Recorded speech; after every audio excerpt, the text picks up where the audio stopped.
Bonjour, c'est Thibault Lambert et vous écoutez Code Source, le podcast d'actualité du Parisien. Il est l'homme fort du Paris Saint-Germain cette saison, sacré meilleur joueur de l'année au trophée UNFP 2025 le 11 mai dernier à Paris. À 28 ans, Ousmane Dembélé, footballeur professionnel depuis 10 ans, est aujourd'hui à son plus haut niveau. Champion du monde avec les Bleus en 2018, il a évolué dans l'ombre de superstars comme Lionel Messi au FC Barcelone ou encore Kylian Mbappé au Paris Saint-Germain. Depuis le départ de ce dernier, Ousmane Dembélé prend toute la lumière sur le terrain grâce à ses passes décisives et un nombre record de buts inscrits cette saison. Et il va tenter de décrocher le tout premier trophée de la Ligue des Champions pour le PSG le 31 mai à Munich en Allemagne. Alors qui est Ousmane Dembélé? Comment s'est-il transformé en seulement quelques mois? Portrait du joueur avec deux journalistes du service des sports du Parisien, Dominique Sévérac et Stéphane Bianchi.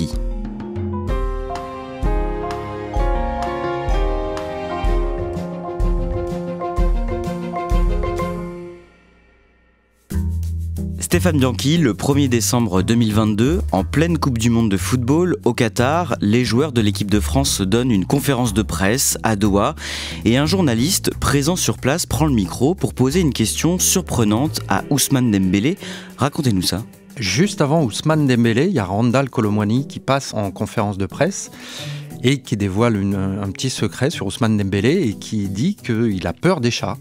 Qu'il y a dans l'hôtel des Bleus des chats errants qui se baladent dans les jardins et que quand il déjeune, parfois il y en a qui passent et ça effraie Ousmane Dembélé. Donc quand Ousmane Dembélé passe devant la presse, il y a un journaliste qui lui demande qu'est-ce que c'est que cette peur des chats. Il y a un de tes coéquipiers qui a vendu la mèche quand il est venu en conférence de presse en disant que ce qu'il avait bien fait marrer, c'est que tu avais peur des chats. Donc ça amuse tout le monde évidemment parce que Ousmane confirme, mais surtout il s'en amuse et dit que Randal Kolo Muani est encore plus effrayé que lui des chats. Celui qui vous a dit ça, lui il a encore plus peur, il vous a bien menti. Et ça donne un moment de détente assez sympathique de conférence de presse. Plus récemment, cette année, le 5 janvier, à l'issue d'un match, Ousmane Dembélé donne une interview en zone mixte à des journalistes. Il a déjà inscrit 10 buts, toutes compétitions confondues depuis le début de la saison. Et il évoque alors un pari fait avec d'autres joueurs et amis. Quel est ce pari ? Oui, on est à Doha, à l'issue du Trophée des Champions qui se déroule cette année au Qatar. Et il révèle, durant cette interview, qu'il a fait un pari avec des amis à lui sur le nombre de buts qu'il allait marquer en fin de saison. Il ne veut pas révéler le nombre de buts sur lesquels il s'est engagé.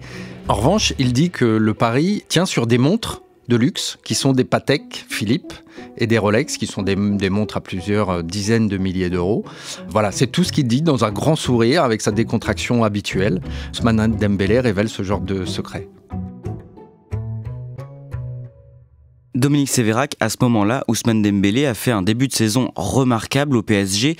Tout le monde note qu'il est dans une période exceptionnelle. Il fait entre guillemets, parce qu'il faut mettre beaucoup de guillemets, oublier Kylian Mbappé qui a quitté le club pour le Real Madrid et qui laisse le secteur offensif un peu orphelin. Et il faut que chacun s'organise différemment. Et avec Bradley Barcola, Ousmane Dembélé réalise effectivement un début de saison probant. Alors vous nous direz à la fin s'il a atteint son objectif. On va voir d'abord comment il s'est imposé comme l'un des plus grands joueurs sur le terrain aujourd'hui. Pour ça, on va d'abord retracer son parcours. Ousmane Dembélé est né le 15 mai 1997 à Vernon, dans le département de l'Eure. Qu'est-ce qu'on sait de son enfance ? Il grandit dans un milieu assez modeste, Ousmane. Il est issu d'un quartier qui s'appelle le quartier de la Madeleine, à Évreux, et duquel sont issus plusieurs footballeurs professionnels. Il y a des joueurs qui sont passés par le Paris Saint-Germain, comme Mathieu Bodmer, qui ont grandi là-bas. Et ce qui est assez amusant, c'est que durant la Coupe du Monde au Qatar, il y a Steve Mandanda, Dayo Upamecano et donc Ousmane Dembélé, qui sont issus de ce même quartier d'Évreux. C'est là-bas qu'il grandit, c'est là-bas qu'il se forge au foot.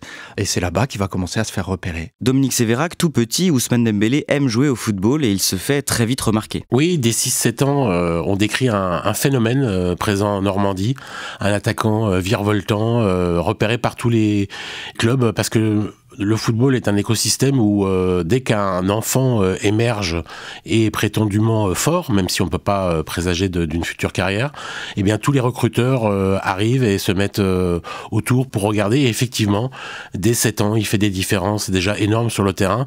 On parle de lui comme d'un phénomène. Et donc parmi tous ces clubs qui le repèrent, il y a Rennes qui vient le voir et Rennes décide de l'intégrer à son centre de formation. Quand il a 18 ans, le club de Rennes, qui l'a donc formé, lui fait une offre pour intégrer l'équipe professionnelle. Qu'est-ce qu'il fait ? Eh bien, lui choisit de dire non, parce que son rêve du moment, c'est plutôt d'aller à Salzbourg, en Autriche, ce qui peut paraître incongru quand on voit le rapport entre Rennes, club formateur de la Ligue 1, et Salzbourg. Mais donc, sa première idée, c'est de dire non, et puis il est rattrapé par la manche par un dirigeant rennais, et finalement, il signe son premier contrat. À partir de là, quelle place il occupe sur le terrain ? Quelles sont ses qualités au Stade Rennais ? Alors, il débute sous la férule de l'entraîneur Roland Courbis. Et Roland Courbis voit en lui un second attaquant, c'est-à-dire un numéro 9,5, un numéro 10. Donc, il le place sous Giovanni Sio. Et Ousmane Dembélé est entre le poste de 9 et de 10,5. Il est là pour alimenter l'attaquant en bon ballon, ce qu'il fait d'ailleurs très très bien, parce qu'il a une vision du jeu au-dessus de la moyenne. En 2016, Ousmane Dembélé est sélectionné pour la première fois en équipe de France par Didier Deschamps. La même année, au mois de mai, le Stade Rennais et le Borussia Dortmund annoncent qu'ils ont trouvé un accord pour le transfert d'Ousmane Dembélé vers le club allemand. Transfert d'un montant de 15 millions d'euros. Dominique Sévérac, après une première saison 2016-2017 remarquée, le joueur se fâche avec son club. Au début de la nouvelle saison, racontez-nous ça. Oui, il se met à sécher les entraînements, comme il l'avait fait d'ailleurs à Rennes quand il voulait aller à Salzbourg et pas signer son premier contrat professionnel. Là, il a une proposition de Barcelone cette fois-ci et donc rebelote. Il ne se rend plus aux entraînements. C'est une manière d'engager un bras de fer avec son club pour obtenir un départ. C'est assez courant dans le milieu du football. Quand un joueur veut s'en aller, il fait sa mauvaise tête. Et le Ousmane Dembélé choisit de ne plus donner de nouvelles à son club allemand pour aller à Barcelone, qui est le rêve de sa vie. Et ce comportement, le fait de ne pas se rendre aux entraînements, ça ternit un peu sa réputation ? C'est-à-dire que ça se fait beaucoup, mais c'est très mal vu. C'est-à-dire qu'on devient un joueur à problème, on devient un joueur pas fiable. Oui, ce sont des choses que les gens n'aiment pas trop. Bon, après, ce sont des épiphénomènes qui sont vite oubliés une fois que le joueur a signé ailleurs et qu'il a mis 5 buts. En août 2017, Ousmane Dembélé quitte donc Dortmund et rejoint le FC Barcelone de la star Lionel Messi. Tu as dit toujours que ton rêve, c'est jouer au Barça. Ça me fait très plaisir, très content d'être dans ce club, dans le meilleur club du monde, avec les meilleurs joueurs du monde. Et je suis très content d'être devant vous aujourd'hui. Stéphane Bianchi, c'est un gros transfert vers le club de ses rêves ? Gros transfert, c'est le moins qu'on puisse dire. Barcelone débourse à l'époque, avec les bonus, 145 millions d'euros pour acquérir Ousmane Dembélé sur un contrat de 5 ans. C'est pas dur. Le plus gros transfert de l'histoire est détenu à la même époque par Neymar. C'est le PSG qui acquiert Neymar pour 222 millions d'euros. Et Ousmane Dembélé, ce jour-là, devient le deuxième plus gros transfert de l'histoire. Il part à Barcelone pour remplacer Neymar, de qui il hérite le maillot numéro 11. Et devient donc le deuxième plus gros transfert de l'histoire du football. Dès son arrivée, il est assez bousculé par la presse espagnole. Pourquoi ? Qu'est-ce qu'on dit dans ces papiers ? Ousmane Dembélé enchaîne les blessures. Il est stigmatisé, pointé du doigt pour son hygiène de vie, notamment sur ce qu'on appelle la préparation invisible, qui concerne le sommeil, l'alimentation, la récupération. Ousmane Dembélé ne fait pas partie des joueurs les plus sérieux à ce niveau-là. Ousmane Dembélé enchaîne les blessures. La presse en parle beaucoup, évoque beaucoup son hygiène de vie et sa façon de vivre qui est peu cohérente avec les exigences d'un sportif de haut niveau. Il est donc régulièrement victime de blessures qui l'empêchent de jouer. Comment il règle ce problème ? Sur ses 3 premières saisons à Barcelone, c'est pas dur. Il a manqué environ 65 matchs, ce qui est énorme, ce qui correspond à une saison complète. Il faut absolument qu'il trouve une solution. Alors, il prend un préparateur physique avec lequel il va travailler. Il prend un diététicien qui va lui faire des repas. Et il se tourne également vers la clinique Aspetar à Doha, qui va remarquer que sa préparation au sein du club de Barcelone n'est pas en adéquation avec les efforts que lui demande la compétition. Et que la répétition de ses blessures vient sans doute de cette dissonance entre sa préparation et les efforts qu'il fait pendant les matchs. Progressivement, Dominique Sévérac, Ousmane Dembélé s'affirme comme un joueur précieux pour le Barça. Pour quelle raison ? Alors déjà, il a réglé ses problèmes de santé, il est plus jamais blessé, ou alors très rarement et sans conséquence. Il manque 2-3 matchs par-ci par-là. Donc c'est un joueur fiable du point de vue de sa santé, et quand il est en pleine possession de ses moyens, c'est un joueur formidable. Parce qu'il est fait pour le jeu du Barça. Le jeu du Barça, c'est le mouvement perpétuel, c'est attaquer en permanence, attaquer même si vous menez 3, 4, 5-0, il faut continuer à attaquer. Et c'est l'ADN d'Ousmane Dembélé. Ousmane Dembélé, il n'a qu'un but, c'est de créer des actions offensives, c'est de créer des différences, c'est de déstabiliser l'adversaire. C'est quelqu'un qui ne s'arrête jamais et qui était fait pour le jeu du Barça. En plus, vous êtes souvent escorté de joueurs fantastiques. Il joue avec Messi, donc forcément l'entente est fantastique. Au mois d'août 2023, Ousmane Dembélé intègre le Paris Saint-Germain. Son recrutement doit notamment compenser le départ de l'un des attaquants stars, Neymar. Il y retrouve son ami Kylian Mbappé, le leader de l'équipe. Il y a des grosses attentes pour lui. Comment se passe le début de sa saison, Stéphane Bianchi ? Alors, on va pas se mentir, c'est un peu compliqué. Ousmane Dembélé arrive contre 50 millions d'euros à l'époque. C'est le prix de sa clause libératoire, ce qui est une somme énorme pour tout le monde. Pour un joueur de sa dimension, c'est presque cadeau. Il y a énormément d'attentes autour de lui. Il remplace de nouveau Neymar, dont il hérite de nouveau du maillot, le numéro 10 cette fois-ci. Sauf que il n'a pas du tout le rendement de Neymar. Il faut attendre le 24 novembre, soit plus de 3 mois après son arrivée, pour le voir inscrire son premier but. C'est un peu poussif, on en attend un peu plus. C'est un joueur fantastique qui est déstabilisant. Le coach Luis Enrique n'arrête pas de vanter ses mérites, sauf que sur le terrain, ça met un peu de temps à se mettre en place. Ousmane Dembélé vous accorde une longue interview, Stéphane Bianchi, pour Le Parisien, 6 mois après son arrivée au PSG. On est en février 2024 à ce moment-là. Comment il explique son début de saison un peu décevant ? Tout simplement par une question d'adaptation. Il lui faut du temps, Ousmane Dembélé, pour s'adapter à son nouvel environnement, à sa nouvelle équipe. C'est un joueur français, Ousmane Dembélé, mais on oublie qu'il vient de faire 7 ans à l'étranger et qu'en réalité, il n'a joué qu'une saison en France. Il explique qu'il a tout ça à digérer, mais que ça va venir. Comment il est à ce moment-là en interview ? Alors Ousmane Dembélé en interview, c'est quelqu'un d'assez déstabilisant. Il est d'une humilité rare pour un joueur de ce niveau-là. Il est assez sympathique en interview, il a plein de second degré, il est très franc, il n'hésite pas à dire ce qu'il pense. Par exemple, on discute notamment de la façon dont le coach fonctionne. Il déstabilise tout le monde et ça le fait marrer. Lui, la première chose qu'il nous dit, mais il nous dribble nous aussi. Nous, parfois, on comprend pas ce qu'il veut avec nous. Il nous donne jamais les compositions d'équipe ou alors 2 heures avant. C'est le genre de secret que personne ne dévoile en réalité. Ousmane Dembélé n'a aucun problème à parler de ça. Vous en profitez pour lui poser des questions sur sa vie en dehors des stades. Qu'est-ce qu'il vous répond ? On a l'impression qu'il se met dans une bulle. Tout ce qui est sa sphère privée, c'est son cocon qu'il veut garder secret. On sait qu'il est marié, qu'il a un enfant, mais c'est quelque chose dont il ne parle que très peu. Il ne poste d'ailleurs jamais rien sur les réseaux sociaux de sa vie privée, uniquement des choses de football. Il nous dit juste que, et ce qui est vrai, que c'est un passionné de foot, qui passe son temps à regarder des matchs, mais pour le reste, il préfère garder tout pour lui. Ça ne veut pas dire qu'il ne fait pas la fête, qu'il n'a pas d'amis, qu'il ne va pas au restaurant de temps en temps, etc. Mais ça reste quand même un joueur qui est plutôt casanier.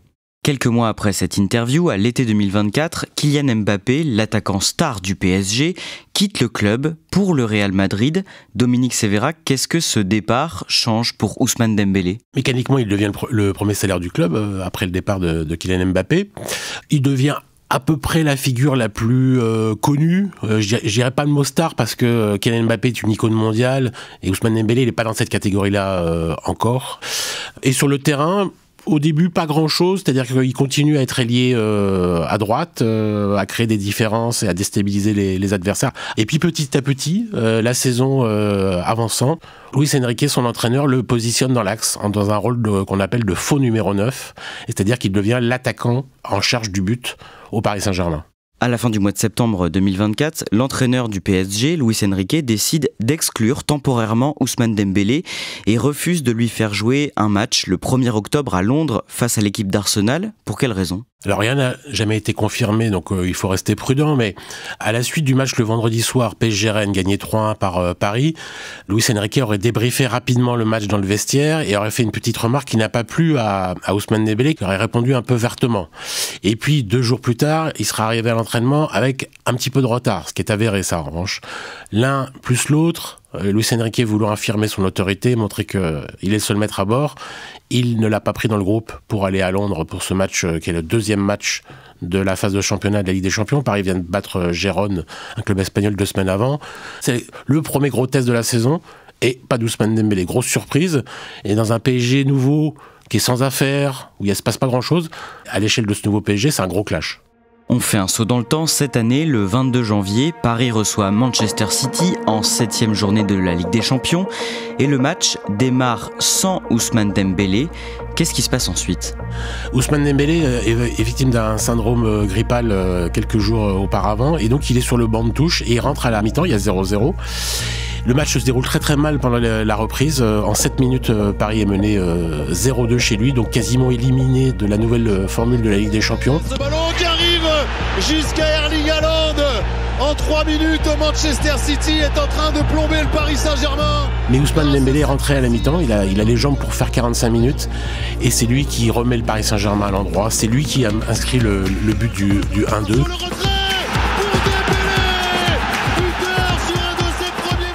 Et Paris va faire 2-2, 3-2, 4-2, va finir par s'imposer 4-2. Et ces 30 dernières minutes de rêve du Paris Saint-Germain, elles sont sous l'inspiration totale d'Ousmane Dembélé, qui est déjà vraiment un joueur différent. Et le parc peut enfin exulter. Paris a encore son destin entre les mains avant la dernière journée. Fantastique victoire du PSG, 4 buts.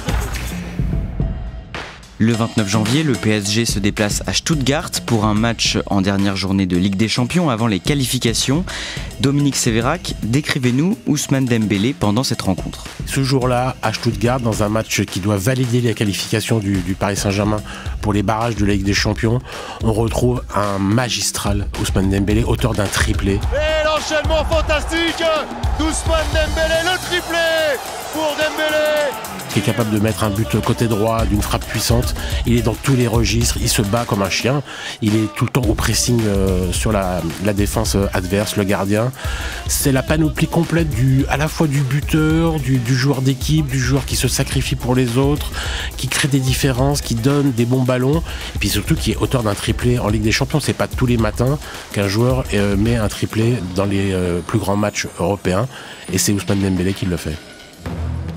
3 jours plus tard, les Parisiens affrontent cette fois-ci Brest pour un match en championnat de Ligue 1 et Ousmane Dembélé pulvérise les Brestois. C'est vrai, il pulvérise les Brestois, il inscrit son 2e triplé de la semaine, c'est-à-dire que c'est déjà très rare d'en inscrire un, mais alors 2 la même semaine quand vous sortez d'un match de Ligue des Champions et que vous jouez à Brest et qu'il a encore la motivation pour aller à Brest inscrire un triplé, il vient d'en inscrire 3 en Allemagne, 3 à Brest, 6 dans la semaine. Il est vraiment l'artisan de ce nouveau PSG qui donne des leçons à tout le monde.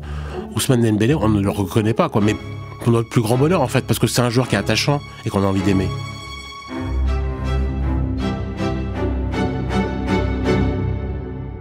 Stéphane Blanqui, à ce moment-là, comment les observateurs et les proches du joueur analysent ses incroyables performances depuis le début de la saison ? Comment il est arrivé à ce niveau-là, selon eux ? La métamorphose, on va pas se mentir, elle surprend tout le monde.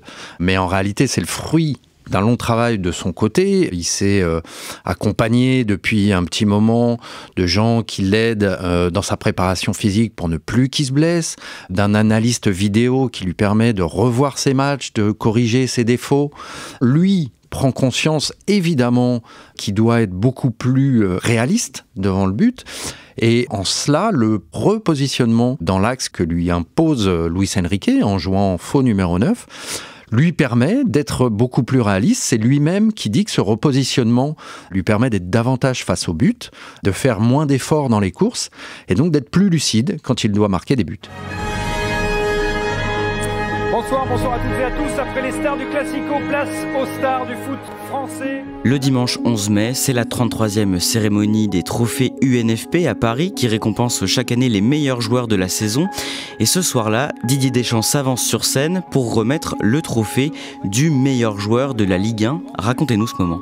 Ousmane Dembélé, qui est le meilleur buteur du championnat, qui a claqué 21 buts depuis le début de saison, évidemment est le grand favori pour décrocher ce prix. Et il n'y a aucune surprise quand Didier Deschamps monte sur scène et appelle Ousmane Dembélé pour lui remettre le prix du meilleur joueur de la saison. Le trophée UNFP du meilleur joueur de Ligue 1 McDonald's pour la saison 2024-2025 est attribué à Ousmane Dembélé. Évidemment, il y a une espèce de complicité qui le lie à Didier Deschamps, puisqu'il se côtoie en sélection, et avec son naturel qu'on lui connaît, Ousmane Dembélé glisse une petite vanne en forme de pique à Didier Deschamps, puisque il dit le coach, en regardant Didier Deschamps, lui continue à me faire jouer à droite. Ouais, parce qu'il me met encore à droite, le coach. Sous-entendu, voilà, il serait peut-être temps aussi que je joue en faux numéro 9 ou en numéro 9 en équipe de France. Ça me permettrait peut-être de marquer un peu plus de buts. Ça détend un peu l'atmosphère, même si Didier Deschamps a un sourire un peu crispé en lui disant si tu le prends comme ça, je vais plutôt te faire jouer à gauche. Ça dit tout de ce qu'est Ousmane Dembélé, de sa sincérité et de sa franchise. Stéphane Bianchi, aujourd'hui, est-ce qu'on sait si Ousmane Dembélé a relevé le défi qu'il s'était fixé début janvier avec ses amis ? On apprend plus tard dans la saison que ce pari qu'il avait fait avec ses amis tenait à 30 buts. Donc sur l'ensemble de la saison, Ousmane Dembélé a inscrit 33 buts. Alors le 24 mai, lors de la finale de la Coupe de France, les observateurs ont remarqué que Ousmane Dembélé arborait une très belle montre au moment de soulever le trophée. Est-ce que c'est lié à son pari ? On n'en sait rien, mais on imagine que oui. Toujours est-il que ce pari qu'il avait fait avec certains de ses amis et son agent, voilà, Ousmane Dembélé l'a gagné haut la main. C'est la meilleure saison de sa carrière d'un point de vue statistique, il n'y a rien à dire là-dessus. Dominique Sévérac, si le PSG remporte la finale de la Ligue des Champions le 31 mai à Munich face à l'Inter Milan, Ousmane Dembélé pourrait basculer dans une autre dimension ? Oui, il est candidat au Ballon d'Or, la récompense suprême pour les footballeurs.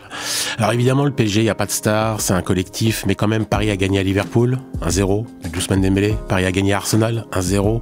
But d'Ousmane Dembélé, c'est des performances stratosphériques en fait, de marquer des buts aussi importants dans des matchs aussi grands. Donc évidemment qu'aujourd'hui, il est candidat naturel pour être Ballon d'Or.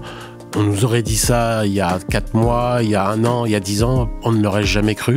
Mais aujourd'hui c'est possible parce que le joueur s'est transformé et il est cette saison l'un des plus grands joueurs du monde.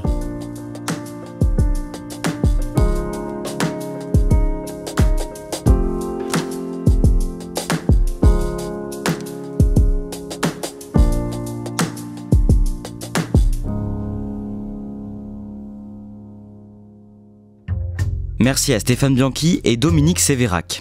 Cet épisode de Code Source a été produit par Clara Grouzis, Pénélope Gualquirotti et Clara Garnier-Amouroux. Réalisation Julien Moncouquiol. N'hésitez pas à nous laisser des pouces en l'air et des commentaires sur les plateformes d'écoute et sur YouTube. C'est ce qui nous aide le plus à nous faire connaître et à remonter dans les algorithmes. Ne ratez pas non plus Crime Story, notre podcast fait divers, avec une nouvelle affaire criminelle racontée chaque samedi par la journaliste Claudia Prolongeau et le chef du service police-justice du Parisien, Damien Delseny.